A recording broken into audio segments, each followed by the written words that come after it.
okwogera ne Katonda buli ku makya y'ensula ennamu ekulukutira mu bulamu bwaffe ne tufuna amaanyi agatuyamba okuyita mu lunaku lwonna. Funa amaanyi nga tonnafuluma nnyumba yo.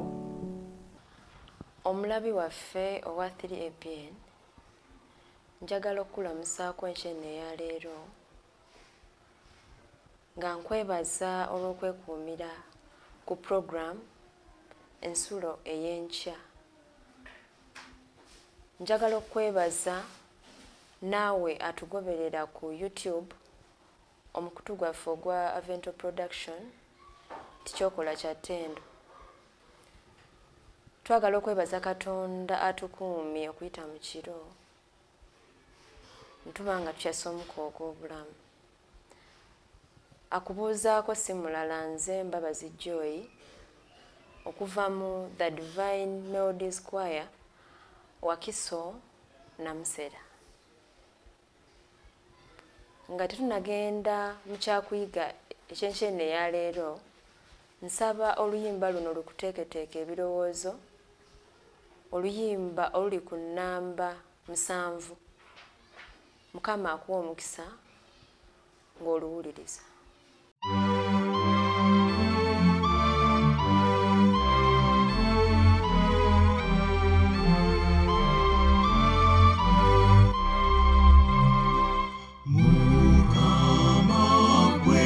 Kifo kyaffe eky'okutulamu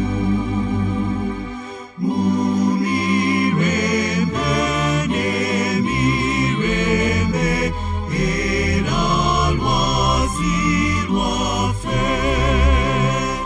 obwedda abatukuvu bakwesiganga gwe mukono gwo gw'amalabo gunatumala ffe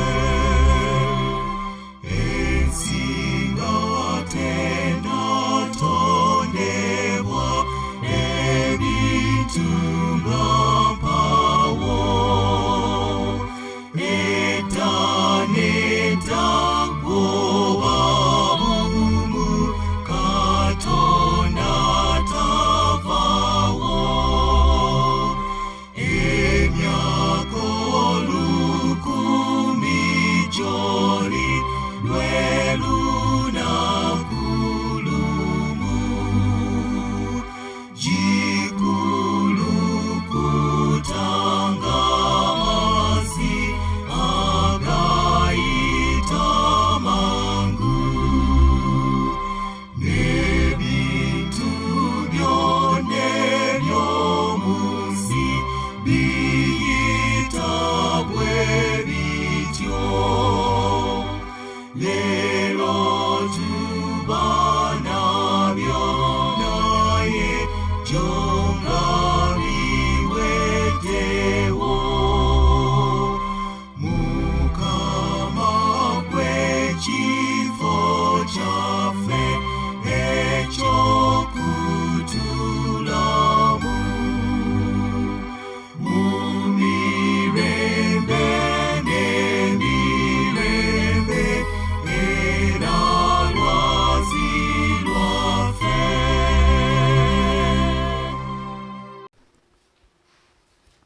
Ekyokuyiga kyaffe eky'olwaleero kiriko omutwe ogugamba nti owulidde effirimbi y'amasasi. Katusabe. Katonda waffe yogera naffe enkyene eya leero otuyigirize otuluŋŋamye byonna bye tugenda okwogera bitubeerera entanda ennamu enaddusa mu bwakabaka bwo. Otusabye awamu n'okwebaza kuba Yesu Kristo Mukama waffe. Amiina. Agambye nti owulidde effirimbi y'amasasi. Kibuuzo. Ekyokuyiga kyaffe kigenda kuva mu Zabbuli essuula ey'e91 olunyiriri olusooka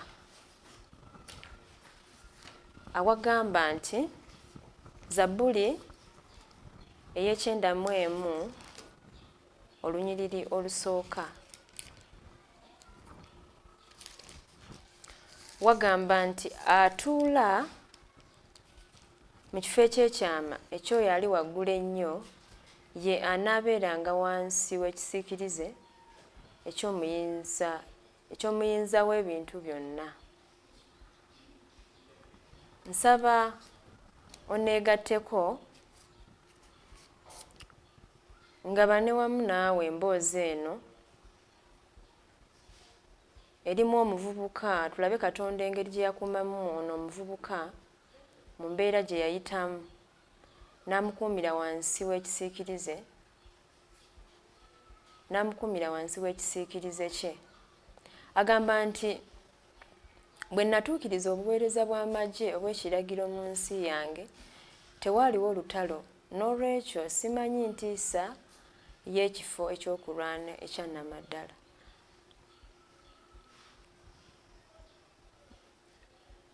N'olwekyo simanyi ntiisa y'ekifo ekyokulwana ekya Nnamaddala.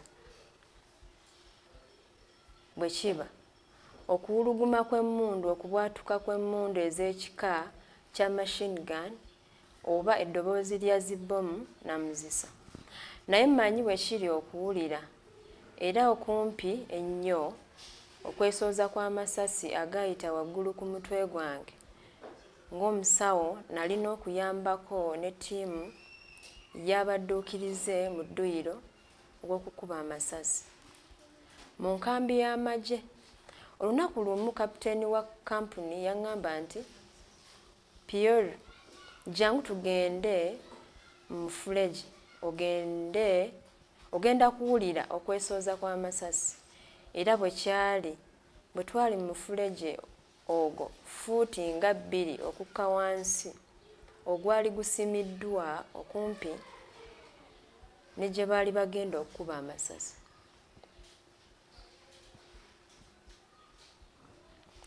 Agamba nti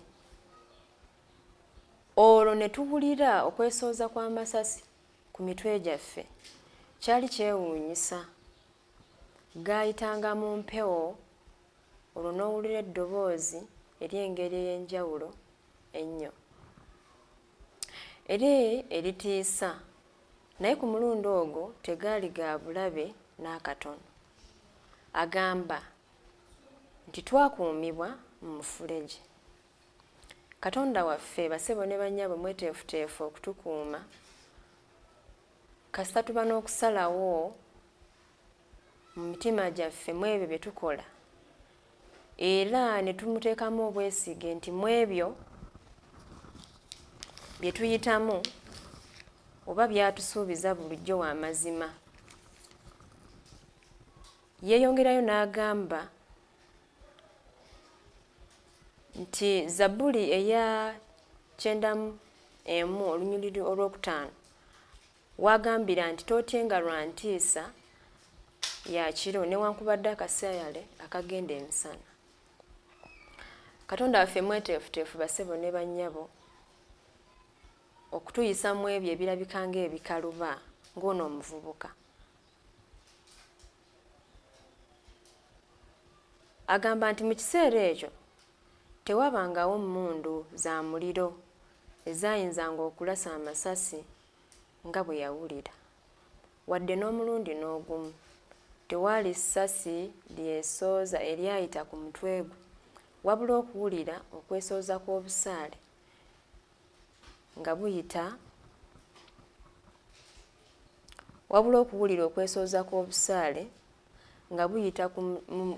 mu mutwe gwe. Olwo n'afuna obukuumi n'obuddukiro obuweebwa omukkiriza okubeera mu kisiikirize eky'omuyinza w'ebintu byonna.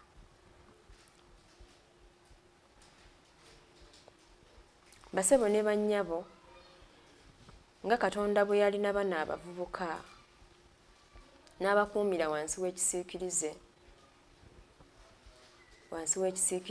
kye, naffe atusuubiza okubeera wamu naffe mu buli decisions zonna ze tukola singa tuba tumusoosowazizza.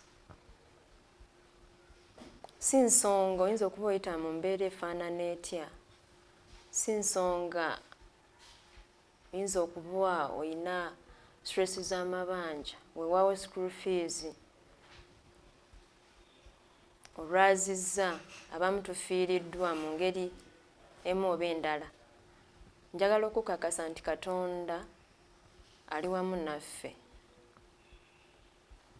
Era ayongera n'agamba mu Zabbuli eyanamu 6 nti ye kyekiddukiro kyaffe n'amaanyi gaffe, omubeezi ddala atabula mu kulaba ennaku. Katonda waffe bw'aba atusuubizza ebigambo ebifaananako bwe bityo, lwaki tunaasagaasagana ng'ensi yiye n'okujjula kwayo?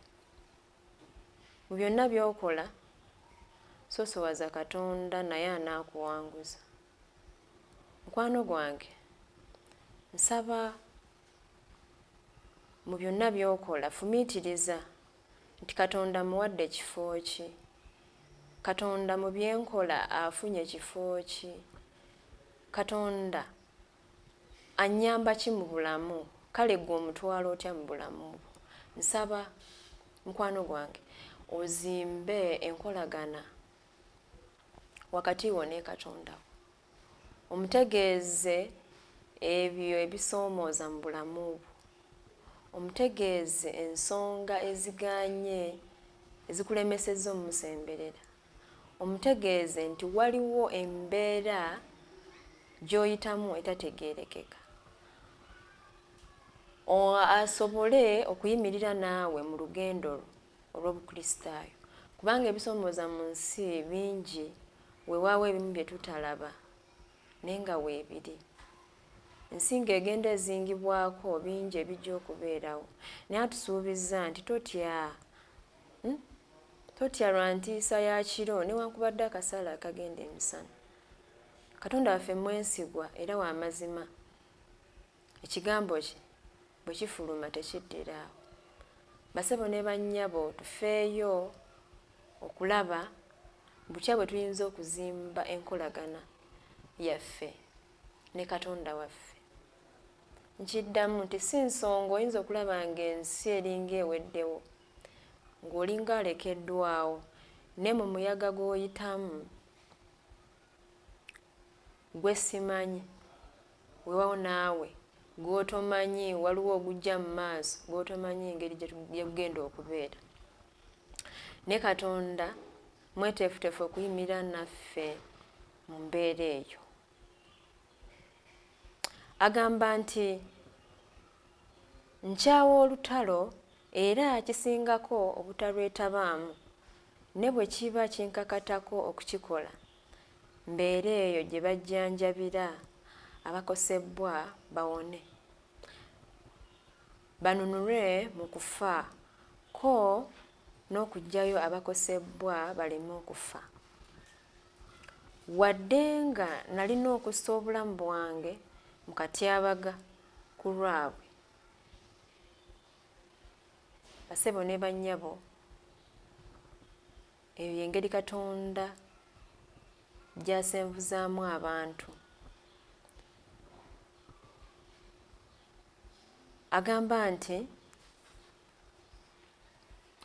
eyo y'engeri omuvubuka ono omu-Advent omuzira, omusirikale Desmond Doss bwe yakola mu Ssematalo owookubiri nga April 3, 1945 mu Okinawa, Japan, bwe yanunula abaserikale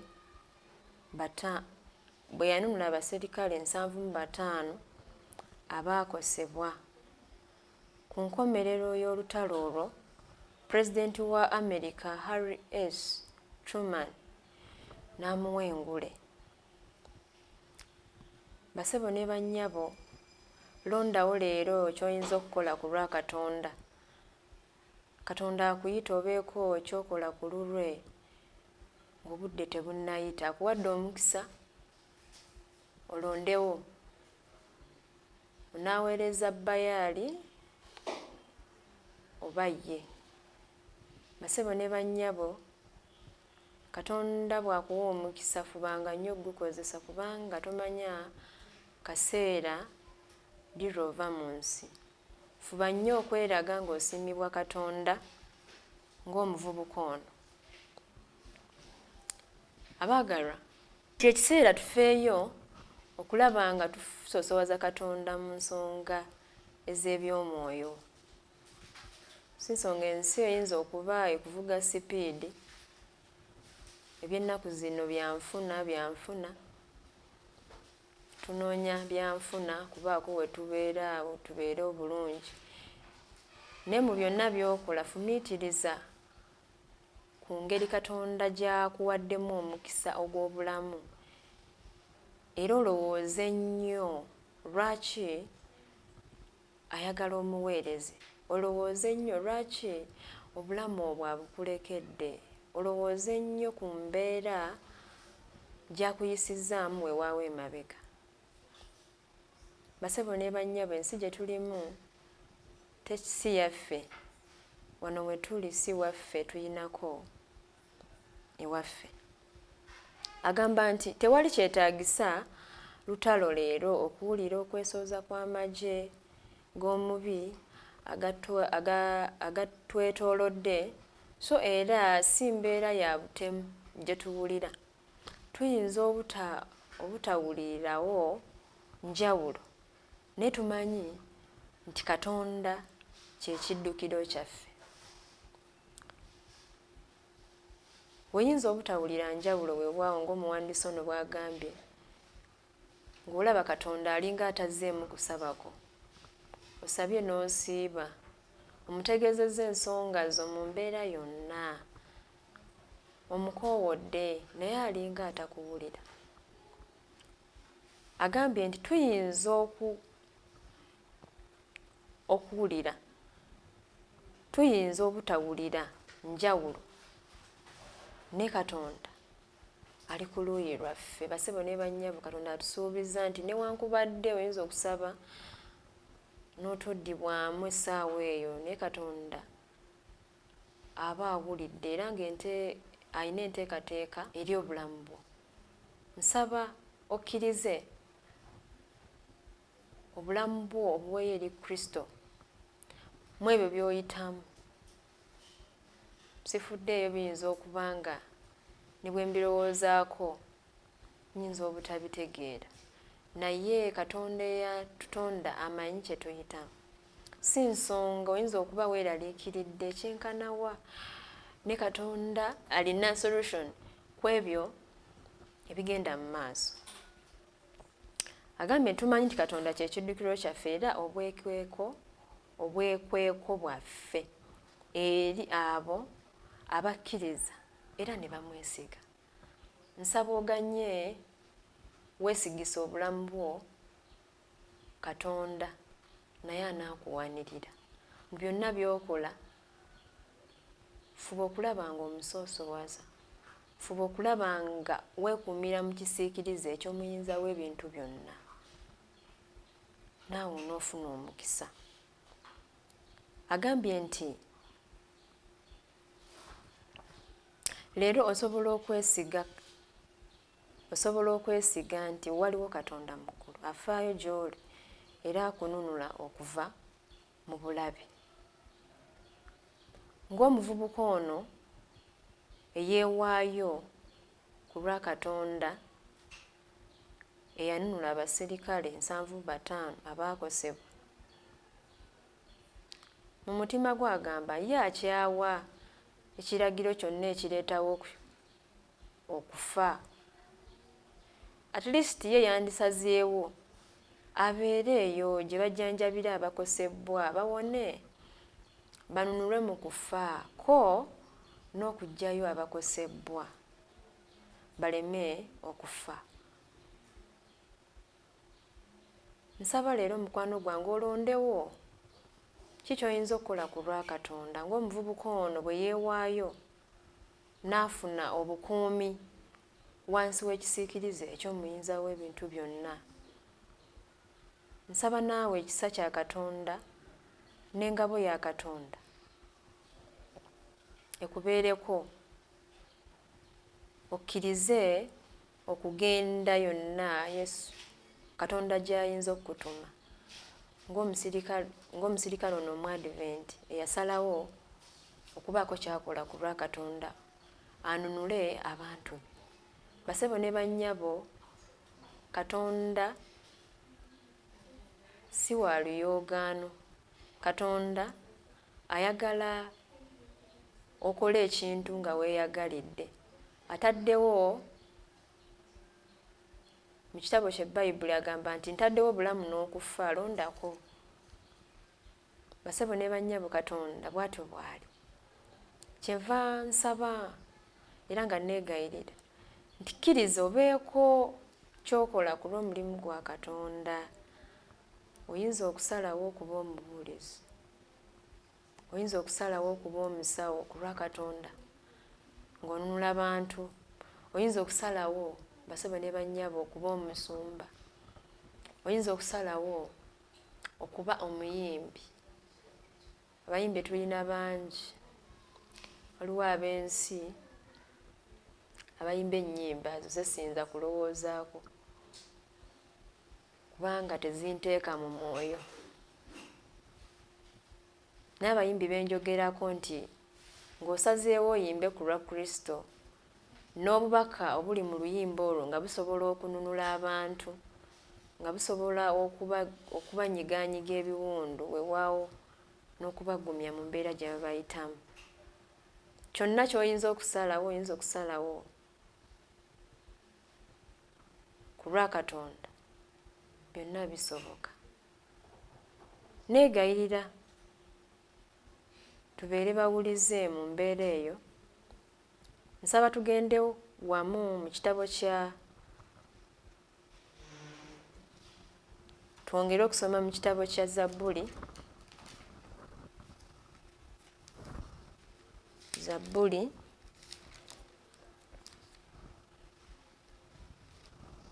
we twasimbudde ekyokuyiga kyaffe. Zabbuli essuula ey'e91 olunyiriri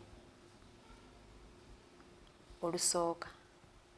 Agamba nti atuula mu kifo ekyekyama ekyoyo ali waggulu ennyo, ye anaabeeranga wansi w'ekisiikirize eky'omuyinza w'ebintu byonna. Naayogera agamba nti kambuuke ngende ku lwokutaano. Agamba nti tootyenga lwa ntiisa ya kiro newankubadde akasaala akagenda emisana. Basebo ne bannyabo, ebigambo ebyo nga bikyavugira mu matu gaffe. Nsaba leero olowooze ku bigambo ebyo nga bikulu mu bulamu bwo. Si nsonga ensi eyinza okuba ekutiisizza ekigenza ewala, nekkiriza obeere muvumu mu ekyo kye wakkiriza, osalewo mu mutima gwo nga tewalaakukase nti ogenda kutambula ne Katonda.